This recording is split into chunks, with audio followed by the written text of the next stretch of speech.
দর্শক সিলেট বিষয় সম্প্রচারে আপনাদেরকে দেখাচ্ছি যে পুলিশ আর সাধারণ ছাত্রদের সঙ্গে সংঘর্ষ হচ্ছে। আমরা আপনারা দেখেছেন যে আমরা আমাদের একটু আগেও যে লাইভটি হয়েছিল সেই লাইভটি বলছিলেন যে আসলে হাজার হাজার শিক্ষার্থী কিন্তু এইখানে অবস্থান নিয়েছিলেন, কিন্তু আবার মুহূর্তের সাথেই কিন্তু আসলে বলতে গেলে যে আসলে পরিস্থিতি এই গুলাটে হয়ে গেল হঠাৎ করেই, কিন্তু আসলে যে কি যে থেকে কি হয়ে গেল আসলে এটা বলতে আমরা দেখেছিলাম যে একটি বিক্ষোভ মিছিলে এসেছিল আম্বরখানা থেকে, সেখান থেকে কিন্তু বিক্ষোভ মিছিলটা এখানে আসা মাত্রই কিন্তু আসলে শিক্ষার্থীরা পুলিশকে উদ্দেশ্য করে ইট পাটকেল নিক্ষেপ করেন এবং সাথে সাথেও পুলিশ তাদেরকে ছত্রভঙ্গ করতে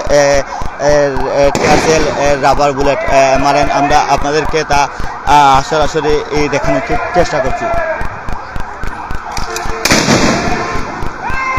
আমরা দেখছি যে আসলে পুলিশ করছে শিক্ষার্থীদের, পুলিশ তাড়া করছে, আমরা আপনাদেরকে দেখাচ্ছি এবং ইট পাটকেল নিক্ষেপ করছে। আমরা আপনাদেরকে সরাসরি দেখানোর চেষ্টা করছি।